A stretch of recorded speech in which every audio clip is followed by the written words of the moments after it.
Shalom, giving all praises to YAHAWASHI, YAHAWASHI, QADASH. Shalom to the hopeful elect out there.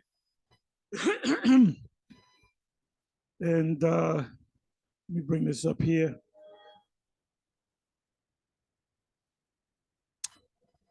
Okay, what I did was I typed in, I went to the Google and I put in "Is America mentioned in the Bible?" And it pulled up a lot of different sites. And this is the third site, Amazing Facts. It says here the USA in Bible prophecy. And this has nothing to do with the video I did yesterday covering what was the actual, let me go to that.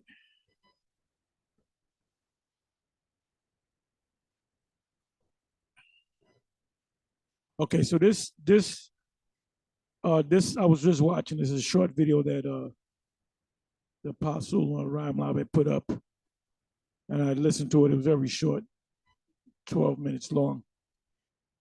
But I was thinking about doing a video kind of dealing with the same subject. So that's why I put that question in there.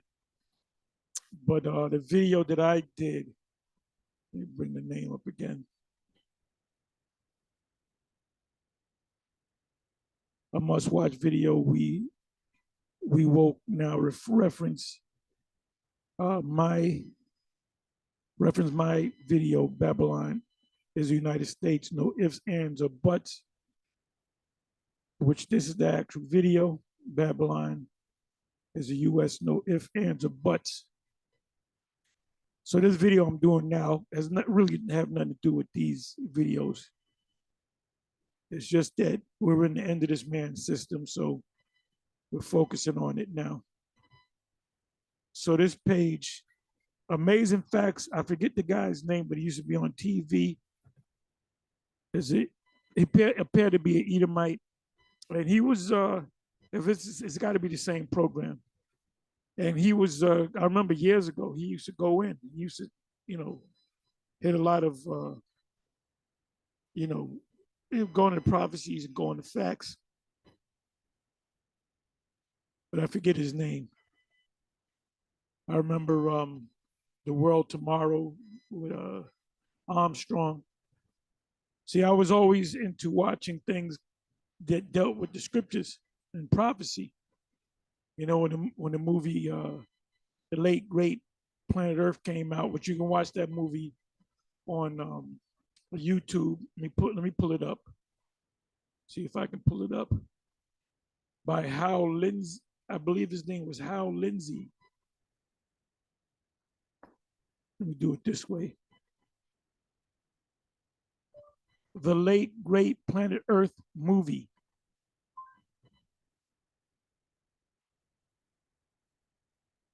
Okay, so you can watch it. Pretty good movie. Damn good movie. It goes into prophecy. And this is the first time I heard, this was in the 70s now. I was young. Me and a friend of mine, we were both always into the scriptures. We always feared the Most High. So when the movie came out, we went together to see it.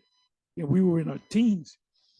And we were all into the movie, So it says Hal Lindsey, The Late Great Planet Earth in 79. So I was a teenager. So it says here 1 hour and 31 minutes. So this is the whole movie.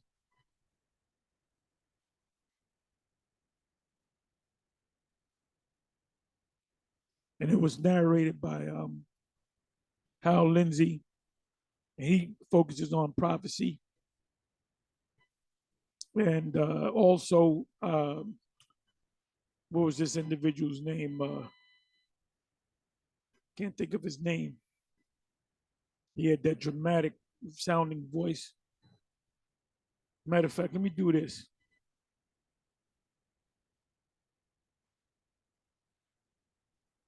I can't think of his name. Orson Welles.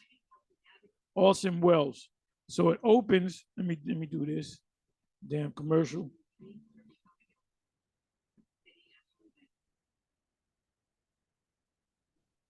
Another damn commercial.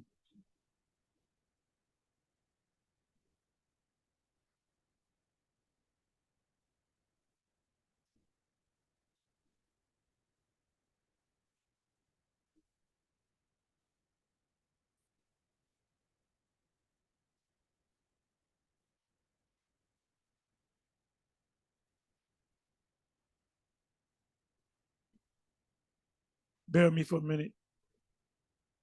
Okay, so here's a movie.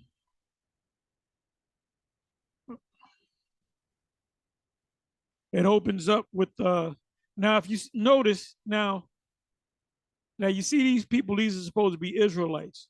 You notice they don't have blonde hair. They don't look Scandinavian looking. You could see, hey, like when I come out the shower and it dries, my hair, when it's long like that, my hair looks just like that. And you can see the guy in the back. You can see the beard. So you could see that they're hinting that they know that the so-called scholars, Esau scholars, they know that 2,000 years ago in the Middle East and prior to that, they were swarthy looking people, you know. So look at that. The dude got a fro. They got the beards, but they're Edomites, but they got the beard. they got them big ass boulders, man.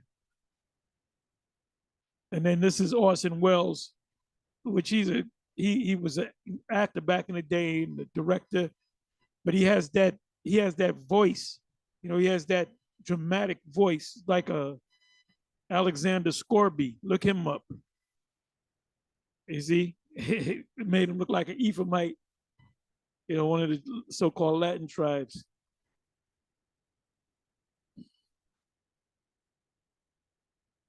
He might be a Jake. He died years ago. Let me see here. Yeah, this guy might be a Jake. Orson Welles being in the kingdom. All of a sudden you hear his voice. Oh shit, that's Orson Welles. I didn't know you was an Israelite. Yes, I'm from the tribe of Gad. You didn't know that. But then this is when they go off because they show. Let me get a better picture. Let's do something. Oops. And that's supposed to be John under Alabamos. They're a cracker. All this mess over cracker, but he got the full beard. Hey, like the prophets were considered like weirdos, man, to the regular people. You had Isaiah walk buck naked. What was it for 3? That's in Isaiah 21. He was bucket naked. You know. But this movie right here, let me do this. Bring it all the way down. And this is Hal Lindsey. He was on one of them PTL type shows and religious shows. And he used to he didn't bite his tongue. And they fired him, man. They said, man, he ain't gonna be on the show no more. Because he was like hurting feelings. This individual right here, Hal Lindsey. And this is the first time I heard Zechariah 14:12 was by him. And if I can find it, let me see. He goes in, man. I might want to see this movie again because he goes in. He goes to Zechariah 14:12, and he said that's definitely talking about IEC. It's right here. It's got to be right here. Let me see something. Okay, so this is let me do it this way. I don't want, you know how YouTube do. Not only in the Bible not only in the Bible what will happen here, but when the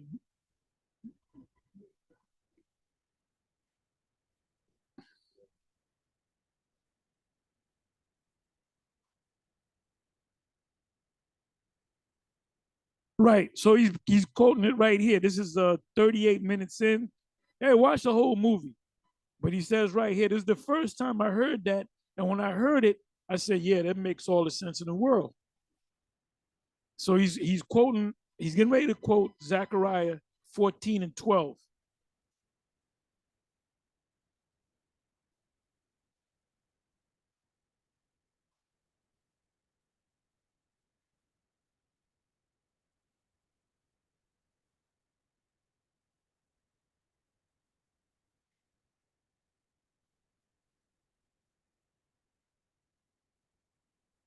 Yeah, that's that famous scene with Sarah Connor.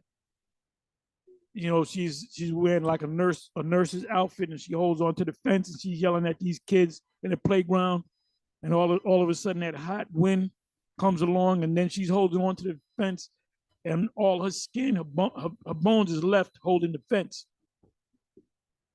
So like I said, man, this is the first time I heard it. The first time I heard that, Zechariah 14 and 12, and it was broken down that way, was by this individual right here, Hal Lindsey. Hal Lindsey. And as soon as I hear it, I said, yep, that's what it's talking about. Give me a second.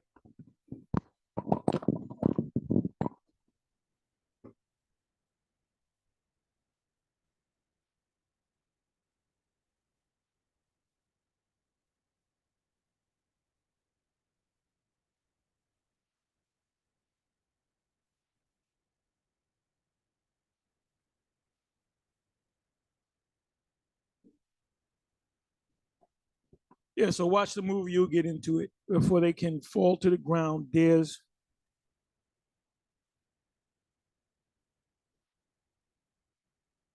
nothing like that except nuclear war. This is a mushroom cloud. That's what Isaiah saw. That's what Isaiah saw. The heavens rolled together like a scroll. That's what John saw. The Apostle John on the Isle of Patmos, Revelation chapter 6. So when people say, oh, you guys are making it up, no. There's Edomite scholars that have said this when I was a kid, when I was a teenager. And this was in the regular theaters. This wasn't in no church. This was in regular theaters, man. All over the country.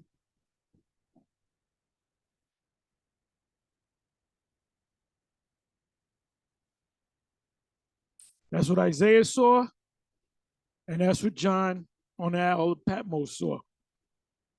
So they wrote it down.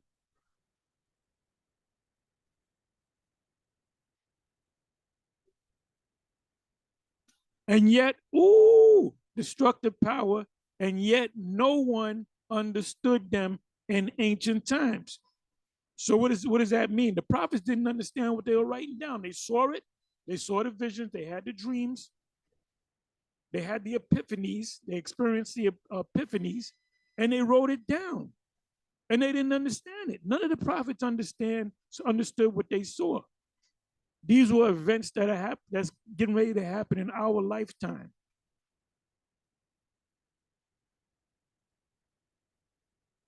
Technologically, we see how they could happen. I think beautiful. I think one of the most amazing things is the book of Revelation here, or here.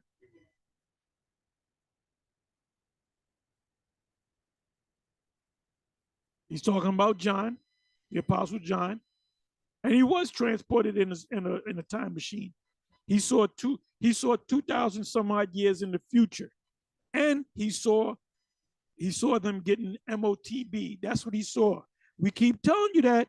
We keep telling y'all better go back. Y'all better fast and pray, because we right. You might be right. I don't know.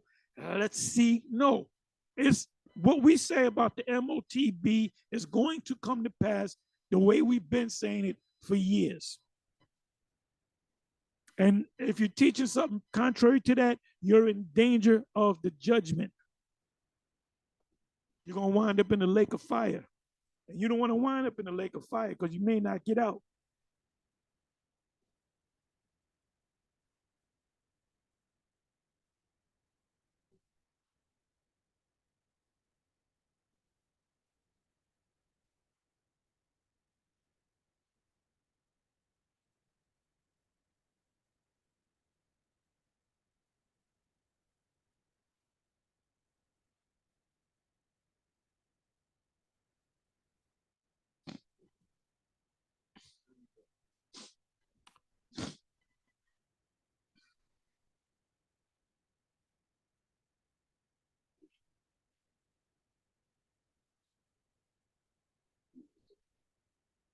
That's this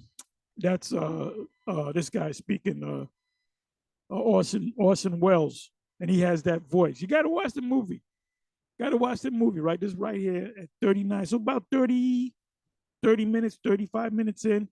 But this is when you hear Orson Welles. You know, he's reading it with that dramatic, that dramatics in his voice.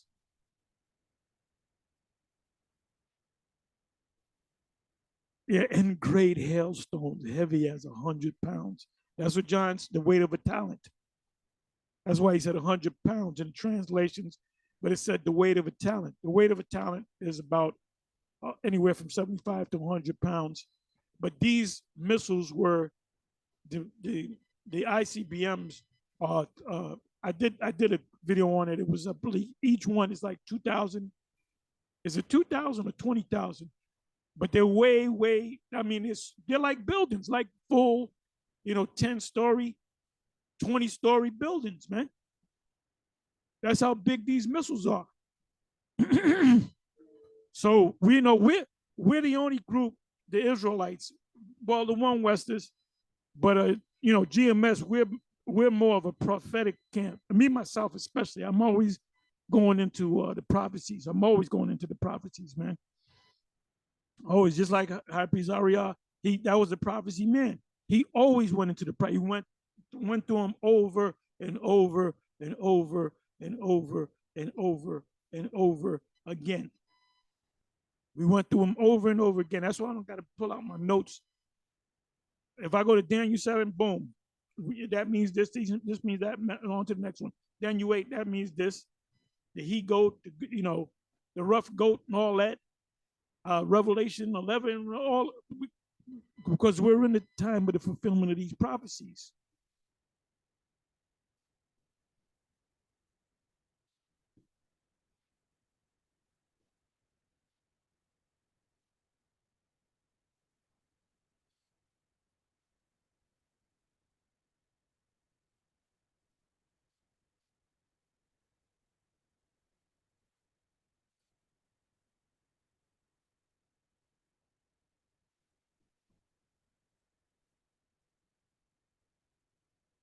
The lake of fire is when those missiles hit this place from the NATO nations, Russia, possibly China, any nation that possesses intercontinental ballistic missiles will be fired upon America. And the missiles are going to be wasted. In other words, we're not going to have a missile in the kingdom. Well, this is what the missile looked like. The missiles were the Most High put the spirit on these devils to make these missiles. Isaiah 54. And they're meant to all be used, to be utilized. And there's a movie out, I believe it's called Oppenheimer, the movie. It's about this guy, Robert Oppenheimer, which he invented. I believe he invented the H bomb. Now, General Nathaniel was doing a thing on it this Saturday because we were listening to him. We listened to his videos. And he had the actual speech that the guy made. And he had made a statement because he was a key inventor, but there were more than one inventor. There were, I think, a couple thousand of them. There was thousand, I think there was like a 1,200 that came to the Americas, and I think another 1,200 or 1,000 the Russians got. So that's why the Russians and America has the same technology as far as the missiles are concerned. They have the same technology. They got it from the Russians, which we call teaming. So they made a movie that's coming out. I may go and see it. I might try to see it on stream. I don't want to go in the theater. One thing I learned about the Crown Vicky is, what the fuck was I doing going to into a theater? Theater is a big black box with demons in it, man. You go and watch it. I'm watching on stream it, man. Pay for that shit at home. I'm sitting with fucking strangers, man. I had to be crazy if you'd be doing that shit. Let's look at it a little bit more. And I'm going to go back into this article, and then I'm going to say Shalom. Look at that. Look at that. That's the silo. That's in Job 20. It speaks about them coming from the body. The body is the silo.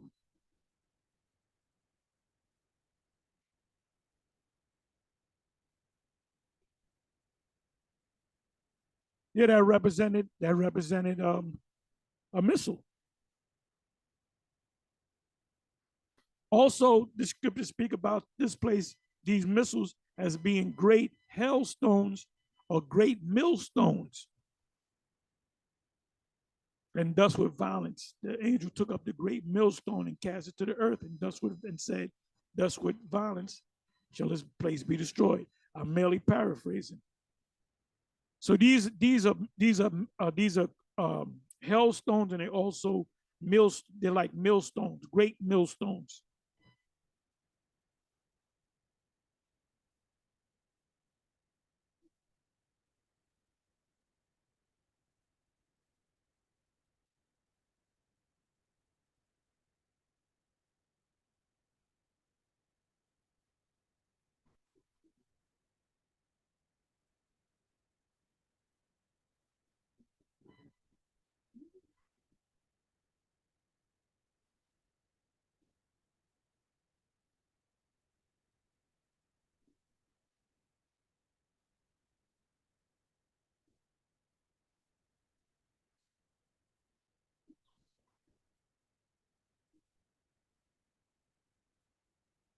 So he said, if you rewind it, if you pull it back, this scientist was saying that in 1969, they had enough missiles to destroy every human on the planet Earth.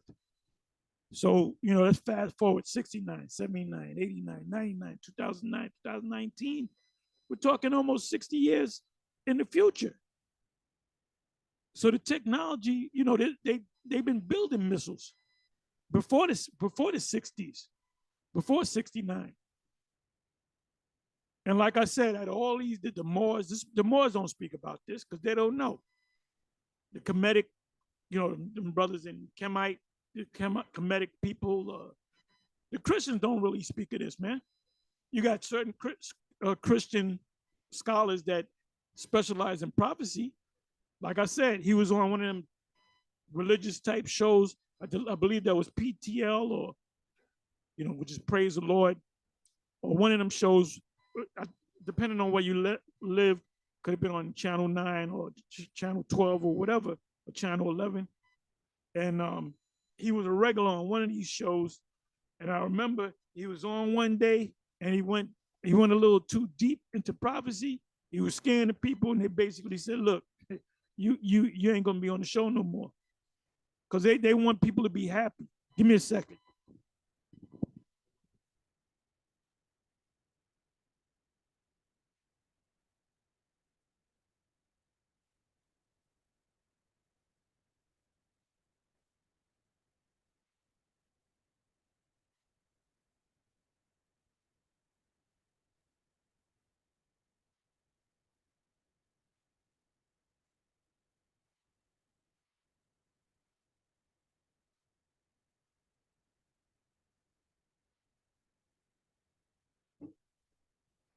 Anyway, in your leisure time, watch this movie. Check the movie out. Matter of fact, what I'll do is I'll leave the link in the description box. If I forget, just put in The Late Great Planet Earth, or Hal Lindsey, The Late Great Planet Earth. But I'll remember.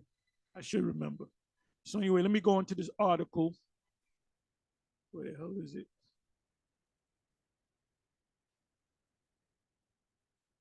Okay, so I kind of read some of it, and this guy is saying that the beast is a papacy. I'll read some of the headlines. Okay, the USA and Bible prophecy. Two world powers are symbolized in Revelation chapter 13. What is the first power? So this guy is saying, when you read this article, if I remember, I'll leave this in the description box as well. He's saying the first power was the Roman Catholic institution. The second power is America. So it says, I'm going to read that again. Two world powers are symbolized in Revelation chapter 13. What is the first power? Answer, the beast with seven heads, Revelation 13, 1 to 10 is a Roman papacy, which is not. If you want to put the Roman, papacy in the book, anywhere in the book, it would be Revelation 16, where it says, I beheld three unclean spirit like frog come out of the mouth of the dragon, out of the mouth of the beast, and out of the mouth of the false prophet. So that's where the papacy comes in. It also says in Habakkuk 2 and 18, a false image of idol and a teacher of lies. That's the Roman Catholic Church. All these other Christian churches stem from the Roman Catholic Church. See study guide 15, blah, blah, blah. Remember that beasts and Bible prophecy symbolize nations and world powers. Daniel 7, 17 and 23, you can read those. It says 1798. In what year was the papacy predicted to lose its world influence and power? He was given authority to continue for 42 months. Revelation 13 and 5, he went off on that. It's not talking about the papacy, talking about this current system today. You know, when you read the first couple of verses, the deadly wound, that's talking about the pagan Rome, the ancient Roman Empire, and it's talking about the wound being healed is this system today, led by America. Answer, the Bible predicts that the papacy will lose its world influence and power at the end of 42 months. This prophecy was fulfilled in 1798. You can see that they're going off. When Napoleon's General Barthia took the Pope captive, and the papal power received the deadly wound, you can see that they went off on that. Scriptures taken from the New King James Version, copyright 1982. Okay, this is what kind of caught my eye. 3, which nation was predicted to arise around the time of the papacy was receiving its deadly wound? They claim that the papacy is a thing that received, the head that received a deadly wound. I saw another beast come up out of the earth, and I'm surprised they said this. I'm surprised they said this. And he had 2 horns like a lamb and spoke like a dragon. Revelation 13 and 11. Answer, the papacy, the papal captivity mentioned in verse 10 took place in 1798, and the new power, verse 11 of Revelation 13, was seen emerging at that time. The United States declared its independence in 1776, voted the Constitution in 1787, adopted the Bill of Rights in 1791, and was clearly recognized as a world power by 1798, which makes sense. He's making sense right here. The timing obviously fits America. No other power could possibly qualify. Let me read a little bit more, then I'll close it. What is the significance of the beast coming up of the earth? Out of the earth, answer, the nation arises out of the earth instead of out of the water, is as did the other nations mentioned in Daniel 7, and Revelation. We know from Revelation that water symbolizes areas of the world that have a large population. Right, that's what is that, 13, Revelation 13 and 15. The waters represent people, nations, kings, tongues. The waters which thou sawest, where the Yahuwah, America, it's a place, not a spirit, are peoples and multitudes and nations and tongues. Revelation 17 and 15. I was right. Therefore, the earth represents the opposite. It means that this new nation, which is America, would arise in an era of the world that had been virtually unpopulated before the 1700s, which is a lie because you had Gad and Reuben up in here. That's who they encountered. And when they came, I said this in previous videos, when Esau started coming to the Americas, they identified the people, the natives of this land, and they said those are the Israelites. That was big. But before the 1700s, we're talking about the 1500s, 15, 16, even into the 17 and 1800s. That was a known fact among Christian so-called scholars that these people that they encountered, that Christopher Columbus encountered, were in fact the Israelites. Because they had, remember, the RCC, Roman Catholic Church, they possessed and read out of the Apocrypha. So you mean to tell me they didn't read 2nd Ezra 13, 40, verse 40? It could not arise among the crowded and struggling nations of the old world. Right, this is called the New World. And that was coined when Columbus came over here to the other side of the world. They call it the New World. It had to come up in a sparsely populated continent. What is the symbol? What is this? The symbolize? What is symbolized by its two lamb-like horns, absence of crowns? Let me see what that says.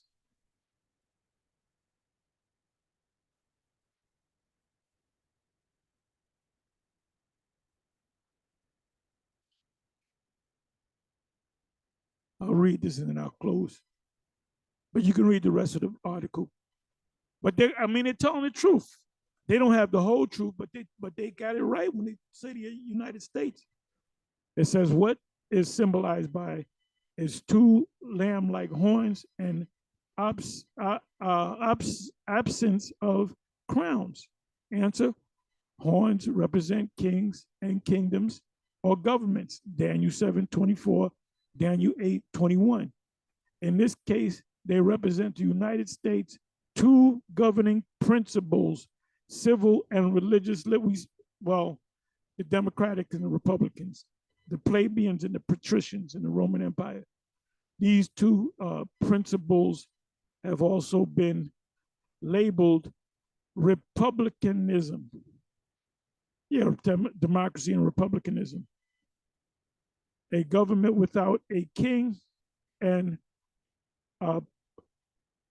Protestantism, a church without a pope. Other nations since ancient times had taxed people to support a state religion. Most had also oppressed the religious descendants, but the United States established something entirely new: freedom to worship without government interference. And they interfere, and the 501c3 is an interference of government because they got to find out how much is coming in. And you got to do this with it. You got to say that. You can't see that. You can't say this. Absence of crown signifies a republican form of government rather than a monarchy. Lamb-like horns denote an innocent, young, non-oppressive, peace-loving, right? America is a peace-loving place. Come to America, the American dream, and spiritual nation. Jesus, baby Jesus, is referred to as a lamb 28 times in Revelation. Read a little bit more. Special note: how we wish we could stop right here in Jesus' description of the United States, but we can't because he didn't stop. What comes next might be a jolting. The United States is a great country, which its freedom of conscience, press, speech, and enterprise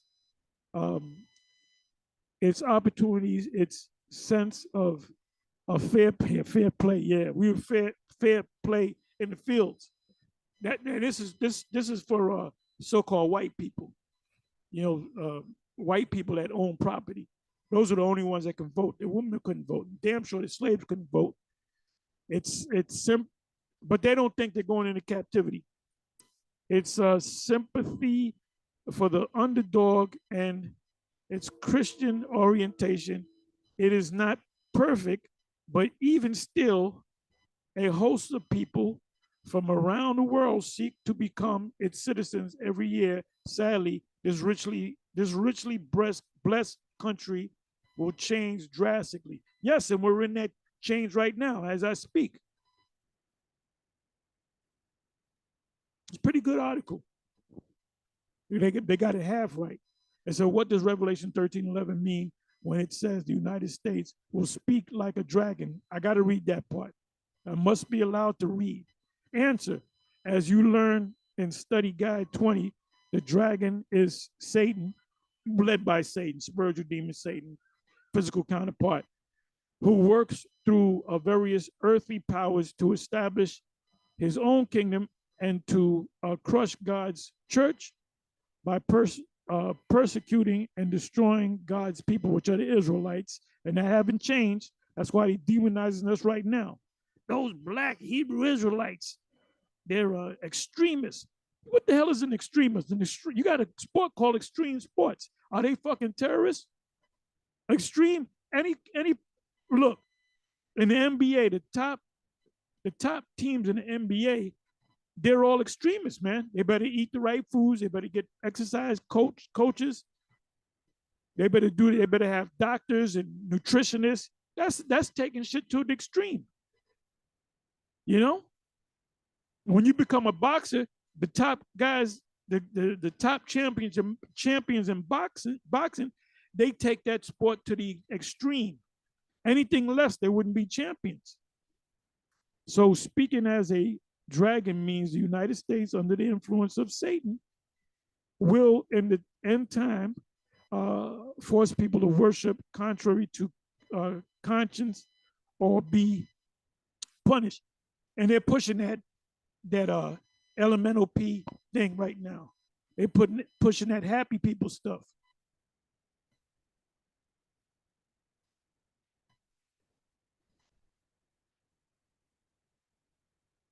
I mean, you can read. I'm not going to read anymore.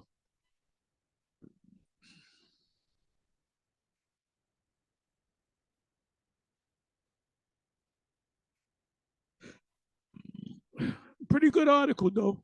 Pretty good article. Anyway, that's just some more information. Anyway, with that, I'm going to say shalom.